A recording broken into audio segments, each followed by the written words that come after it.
Hello, this is Overly Critical Anime with a different video. I'm here to review Master Duel.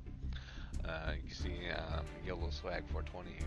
If you want to duel me, I guess you can. To review the game, and I'll go over the good things first. The animations are really good. The music is really good. Um, a lot of things that they put in here are really good. There's a lot of clicking, of course. That is a bit of a downside.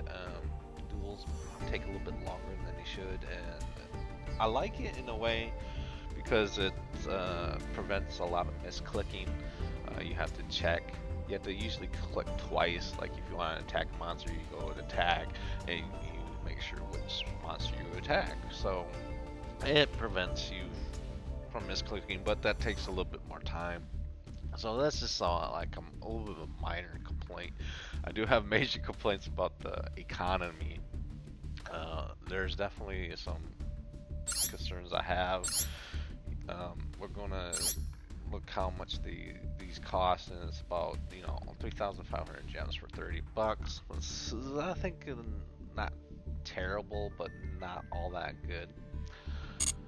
But what kind of concerns me is this is more of it feels like a more of a gotcha game where it gives you a lot of resources up front. It gives you like 4 or 5 thousand gems up front, which is quite a bit uh, for a game. Then I noticed when I was trying to build decks, you could probably build one meta deck and do pretty well with it with the gems that you get, but beyond that is going to be hard to make it different decks. You could probably make one really good meta deck and one fun deck maybe, but that's it. Like you're not going to get the like 3 or 4 decks out of here. If you want to play with different decks, it's going to be increasingly hard because like the missions get less and less frequent. It's harder and harder to get gems. So yeah, it feels quite a gotcha game in that sense, and a little bit pay to win. Is depending on how much time you put. Like the more time you put, of course, the less and less money you probably have to pay in, or you wouldn't probably have to pay in at all, nearly if you just have so much time. I don't have enough, a whole lot of time. I can play maybe 4 hours maybe a day.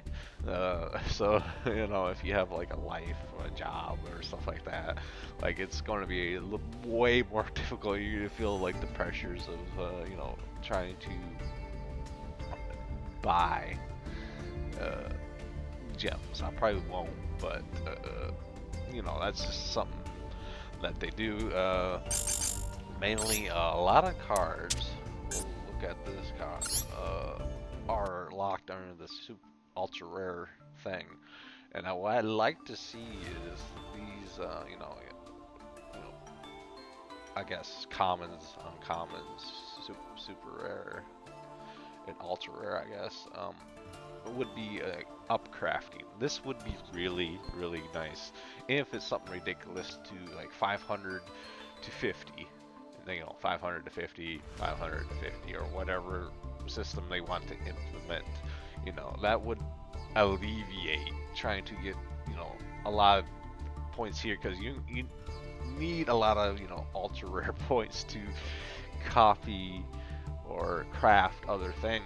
So another thing I noticed is like you can't just craft for whatever you want until you get a card like Obelisk here. You have to pull this from a different pack to get it, and you can craft this and actually unlock that particular pack that he's in, which is really nice. And you'll get a free pack, which is also nice. So that alleviates some of the grinding that you have to do. So definitely you need to, if you going into this the first time, definitely get into that. And there's a shit ton of cards under the ultra. As you can see here, I think my ultra is like in really, really quickly. These are a lot of the stuff you can't, dismantle because it's from the starter decks. those you can't uncraft, which is kind of a pain, but I understand.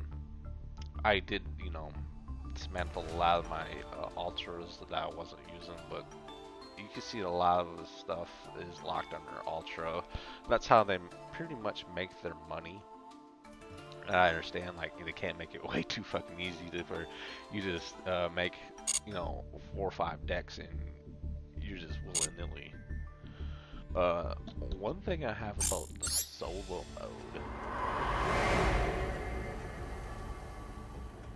is the AI can be a bit unforgiving. I'm glad it's not really stupid, but sometimes the AI will pop off and you can't win with your loner deck. It'll just fucking absolutely obliterate you. And another complaint I have is sometimes the AI takes forever. It'll take like 4 minutes to make a move, play a card, take another 4 minutes, play a card. So sometimes it's just, I don't know what happens. It just doesn't know what the fuck it's doing, or it just like goes batshit insane. It just takes way too damn long. I wish there was like a timer for it. That'd be really nice. I've seen the AI do some stupid things, but it's kind of rare, so it's hard to win with your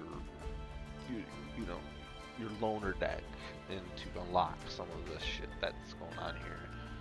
The stories in here are kind of dumb, but it does what it's supposed to do. So beyond that, it's not bad. I give it overall like a 7 out of 10.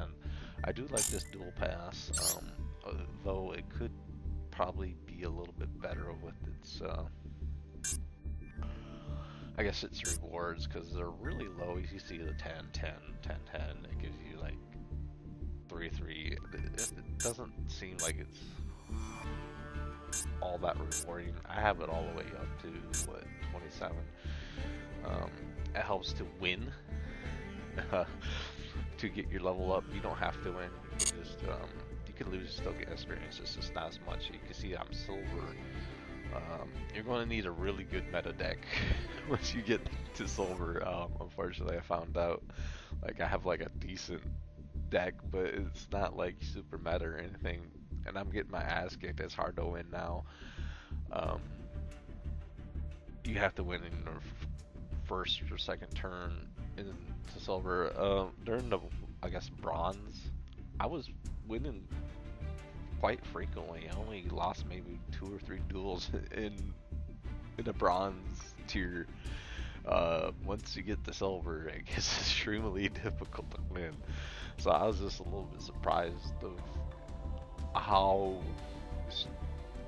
I guess, the difference was between the bronze and the silver tiers. I was like, what the fuck's going on?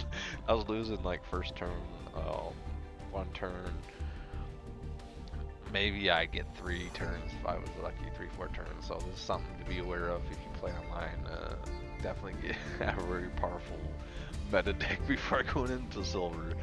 I got a somewhat decent deck, I wasn't aware of. I was going to get my ass kicked there, but other than that, 7-10 is not bad. I'm concerned of like some of the monetization thing that it's turning bad, like the MTG arena, and we'll see if once the next season comes through to see what they do. So not bad. Hopefully it doesn't go down the route of the MTG monetization route. That's pretty much all to say. Thanks for listening. Rate, comment, subscribe.